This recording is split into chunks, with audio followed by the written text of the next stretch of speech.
Hi peoples, I'm home, I'm well, everyone's fine, everyone's safe.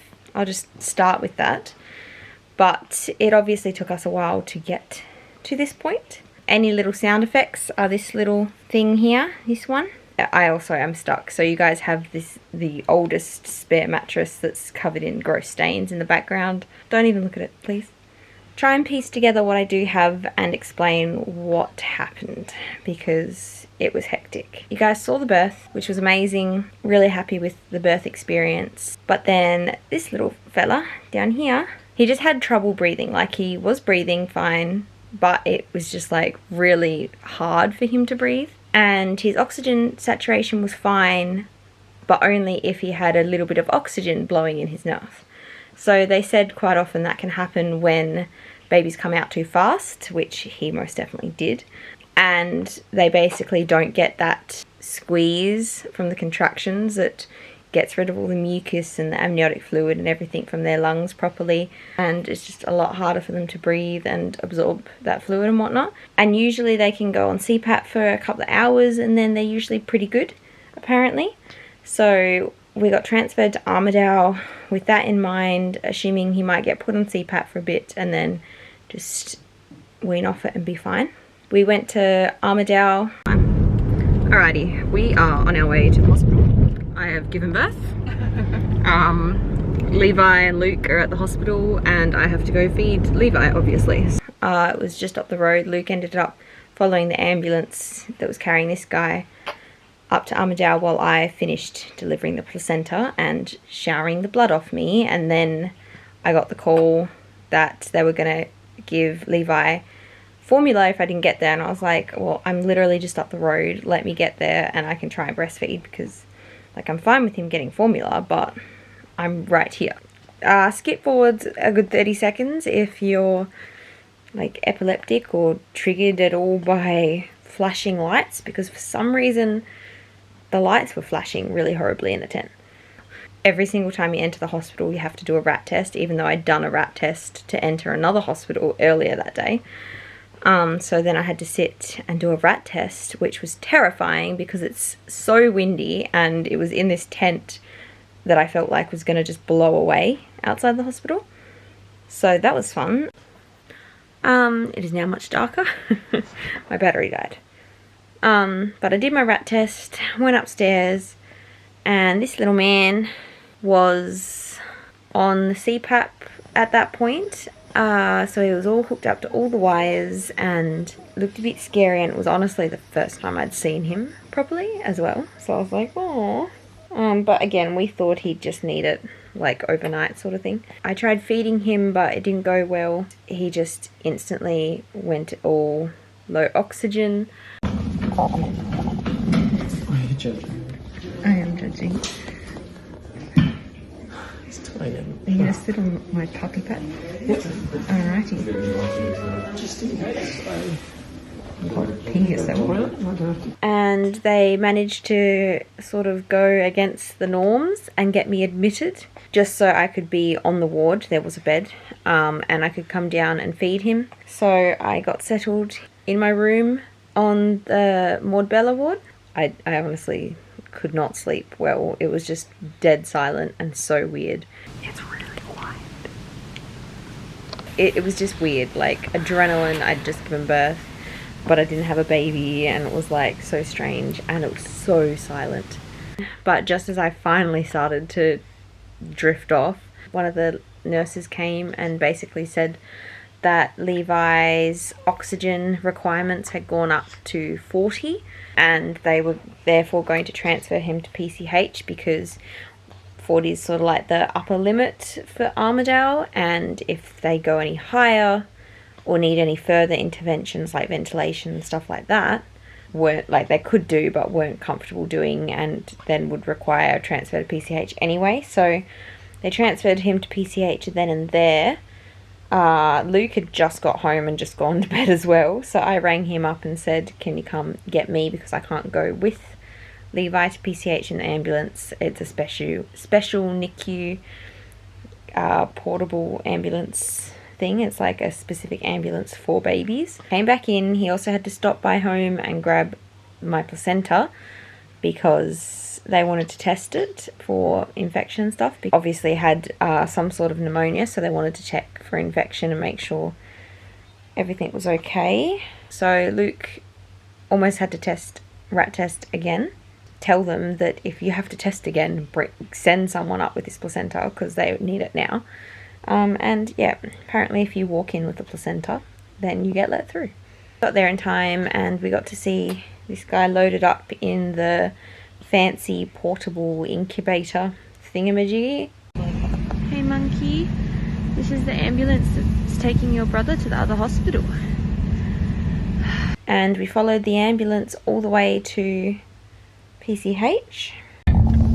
We are very confused because that is a newborn emergency transport service, but Levi hadn't left when we left, so surely it's a different one. But what is the chance of that? Yeah, I assume followed that ambulance. Is there another one? Yeah, there's another one coming up. Levi's first time past the stadium, and that's a normal ambulance. So, oh thank goodness. So this one's it? I doubt there was another baby transfer from Armidale to Yeah, well, they only have one ambulance where they show them.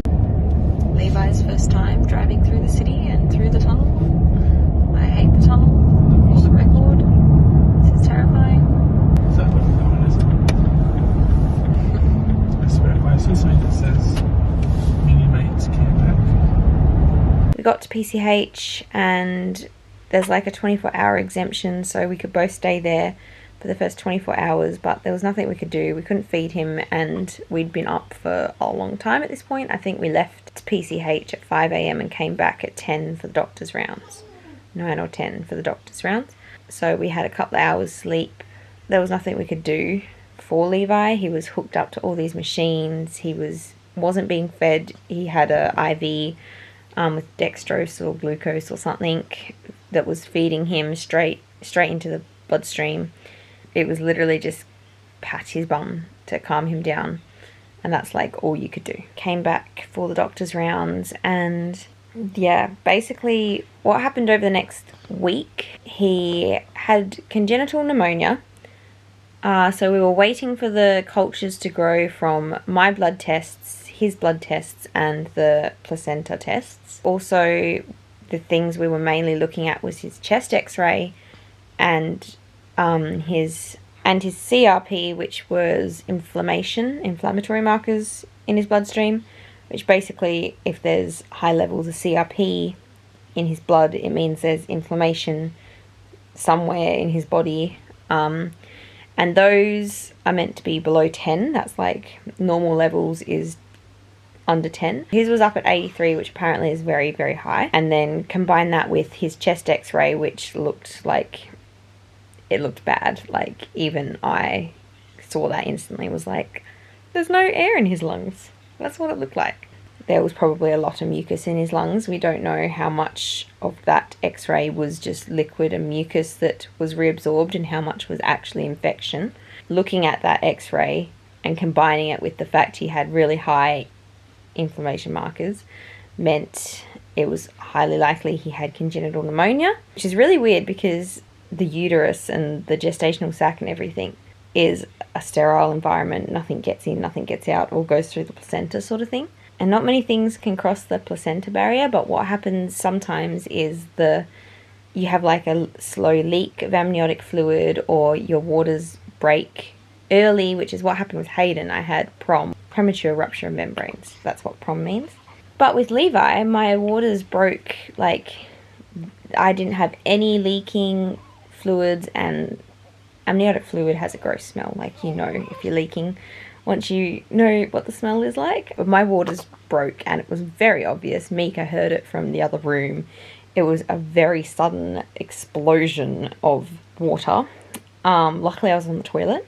And it was minutes before I pushed and had him, and I had no meconium.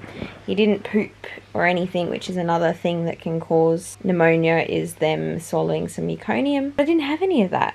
Yeah, he had congenital pneumonia, was the general consensus when you combine the x-ray and the high inflammation markers. So he was on the CPAP until he could breathe room air. So it was basically just, he was on it for 2 days. We were basically waiting for his inflammation markers to get back below 10 and also for him to wean off the CPAP. His inflammation markers, every time they were tested, they came down. He weaned off the CPAP and was on room air at 24, about 48 hours after he went on the CPAP.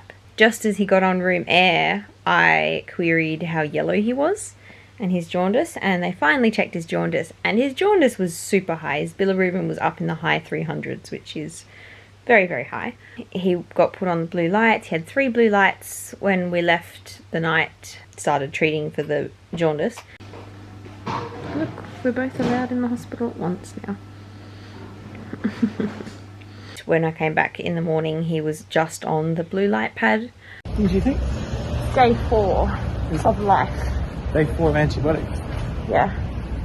And we're Of life. walking. I think we're a bit older. And it's really deserted here today. I think they'd be super Saturday busy. is like so empty. Yeah, because you'd think that everyone that was All working. the dads that are working should be here today. Yeah. Very disappointed in you We're guys. walking. Alrighty. Well, Luke's got to leave soon. He leaves at 12.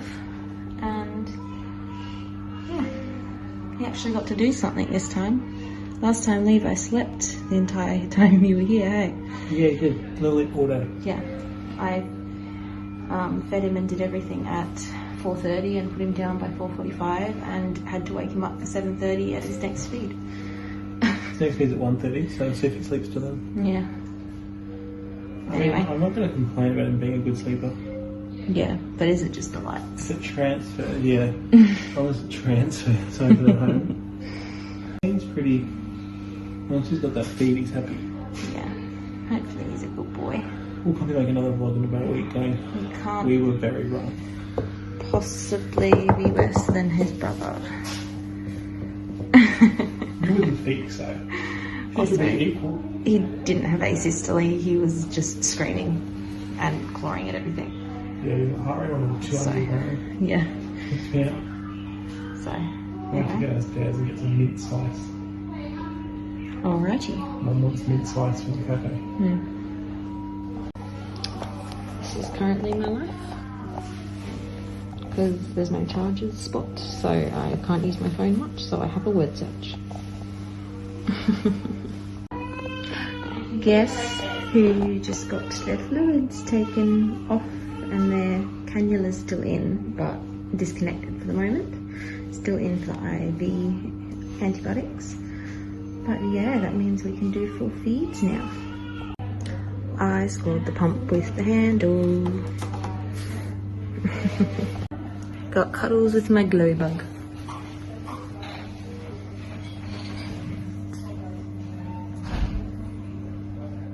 So then we were waiting for the CRP to drop.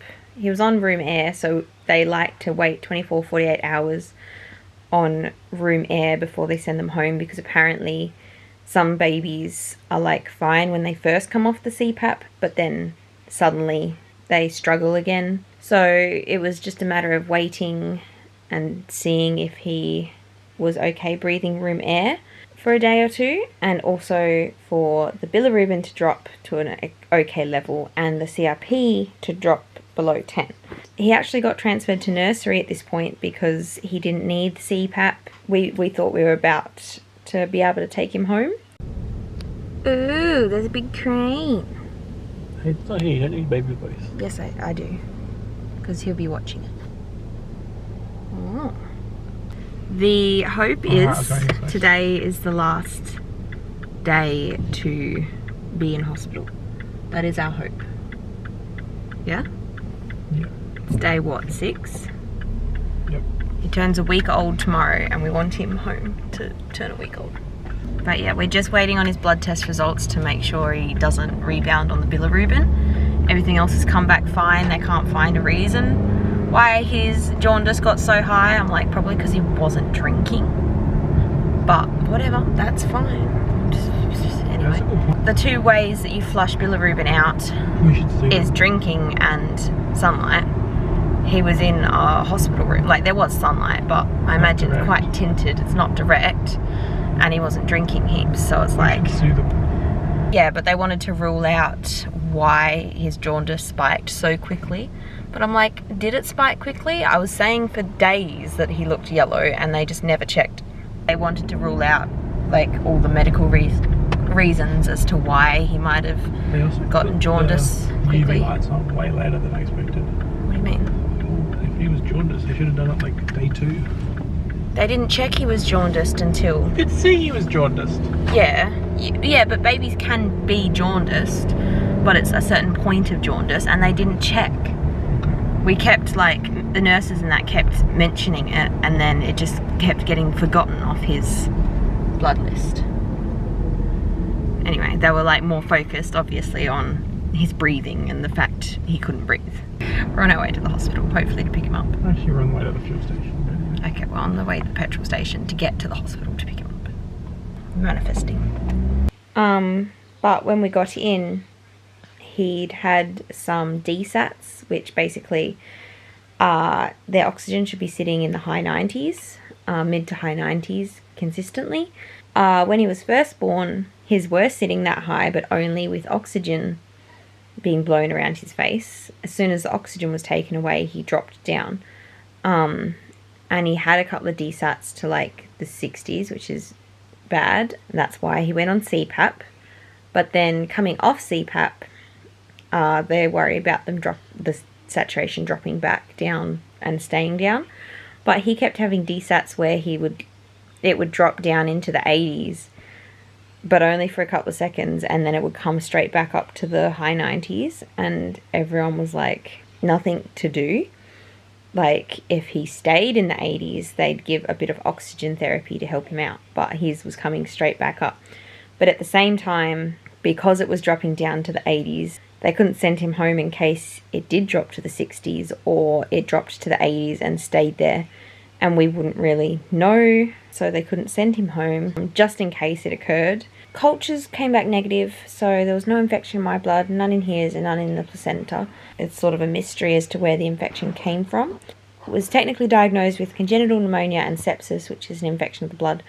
Before the cultures came back, he said if the cultures come back positive or his CRP, his inflammatory markers, go up or just don't come down, we'll have to do a lumbar puncture to make sure that the infection is just in his blood and hasn't spread to his brain.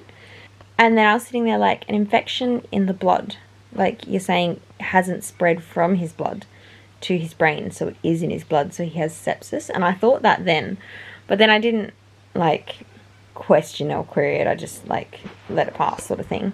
And no one ever said anything about sepsis to us, but some students came around in the afternoon on weekdays and just like do a summary of all the patients, all the little babies. Congenital pneumonia and sepsis was how they described his case. And I was like, so he does have sepsis, and it is officially in his discharge paperwork. No one could figure out what the infection was. So he was on 4 days, he was meant to be on 5 days, but he was on 4 days of IV antibiotics. And then once we got transferred out of the NICU, the like intensive care part of the NICU where there's like, it's intense in there, 1 room per baby sort of thing.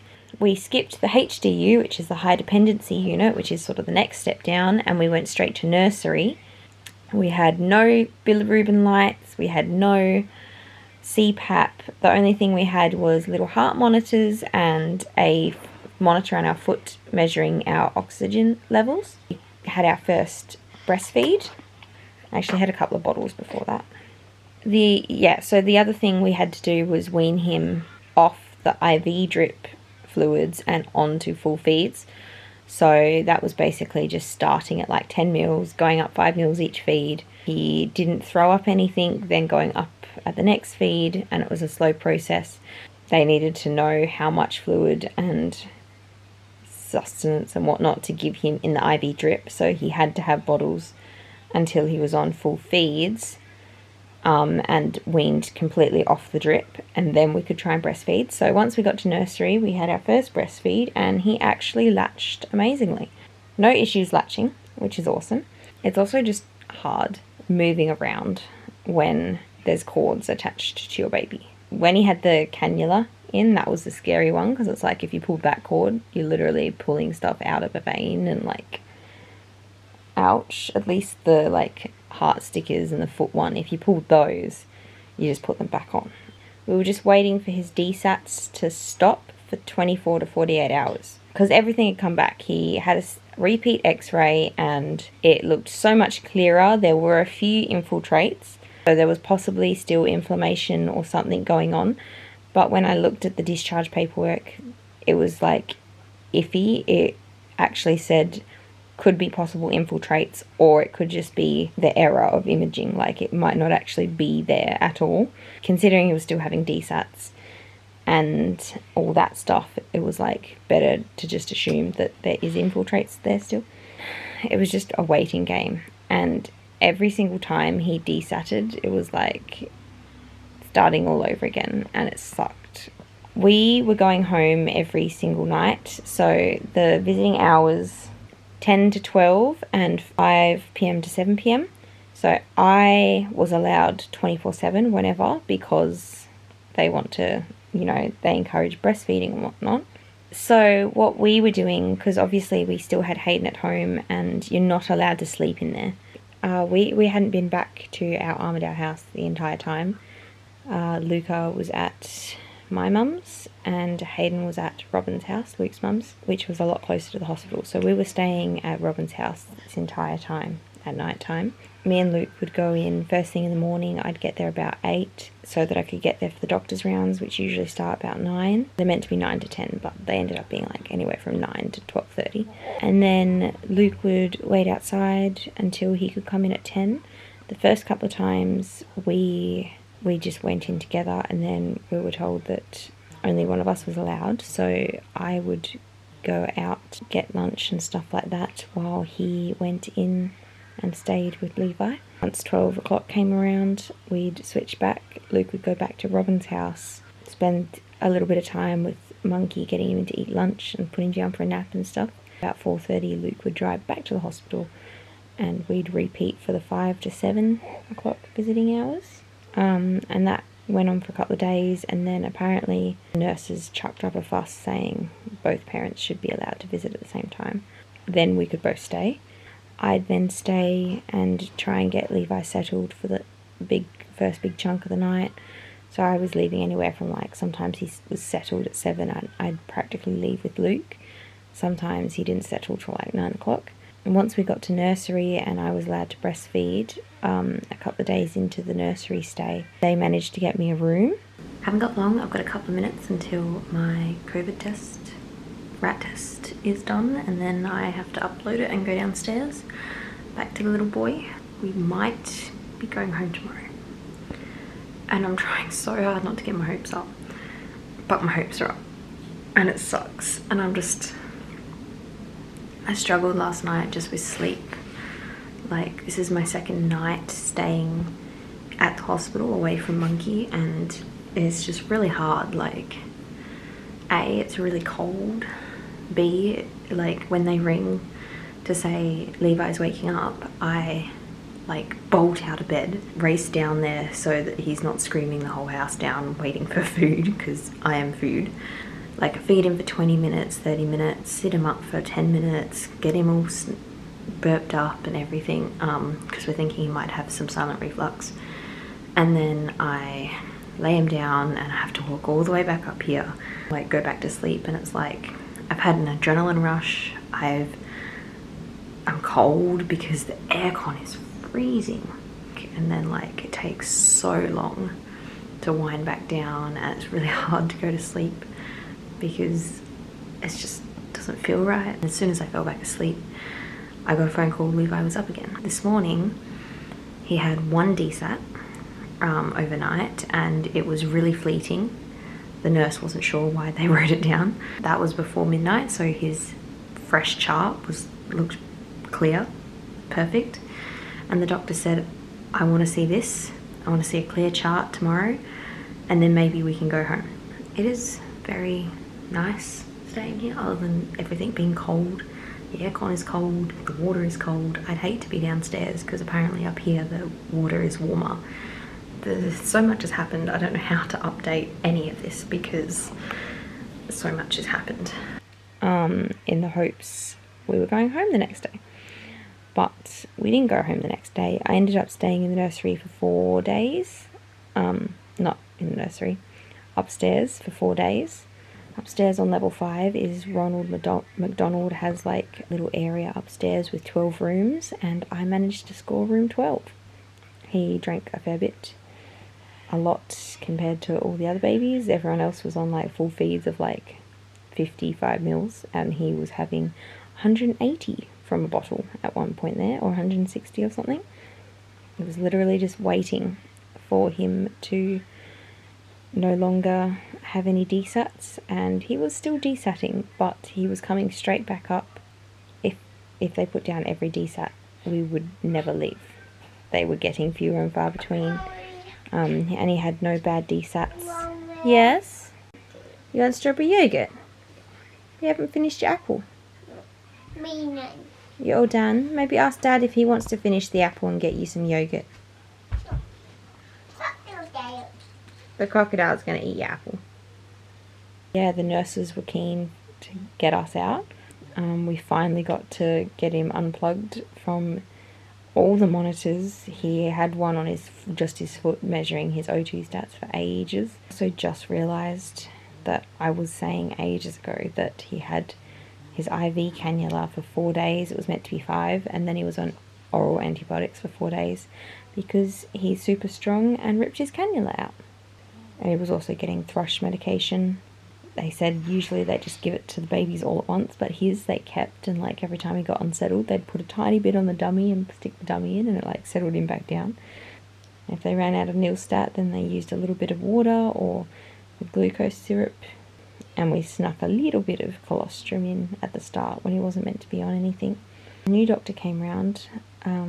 She was very nice actually, and she was like, do you want to room in, which is basically you stay on the ward in one of the ward's rooms, but you have the baby in your room, you do all the cares, you're looking after your baby. It's just that if there's any questions or concerns, you just walk out the door and get a nurse to help you out. I was like, I want to go home. And all the nurses were like, it's her second child, she's been here doing all the cares anyway since he got in. And all the overnight cares since she's been able to stay overnight. And so they sent us home. We didn't actually get to leave for ages because they had to do a discharge check, and the doctor was like super busy. Apparently they were down a doctor or something like that. When she came in, she was like so rushed. She was like, I'm so sorry, and then like bolted around the room trying to grab stuff and paperwork, and I was like, yeah, they're busy. But she discharged him and we got to go home. Yeah, see what I mean? It's always warm in here. Just stay in here, just sleep in here. Oh my goodness. I don't know why this is so exciting. I'm like almost crying. I Because never we're really going cry. to take him home. Yeah, I know. I've already cried twice. And we say as we go to mean, a different like, floor. Let's go. We're not going, but anyway. This is alright. Yeah, no, it needs to be a pain. Just a minute. Oh, What's first moment in sunlight. This is what the real world is, buddy. It sucks.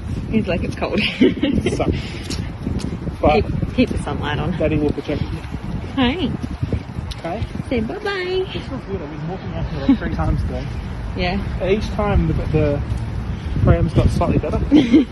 Well, the first time I came in, before I had it all documented. Second time I came in, it was put together properly. Third time, there's a baby in it. The next video, I guess, is going to be Hayden meeting his big brother and all the family meeting his big brother, his little brother, and all the family meeting the little man. And yeah, we're home. We've actually been home almost a week now. As I'm filming this, and yeah, if you like the video, give it a thumbs up, hit subscribe to see more videos, and we'll see you guys in the next video. Bye, peoples. I leave for 5 minutes and this is what they do to the heart rate thing. What did you do to it? The voices, we wouldn't understand. Alright.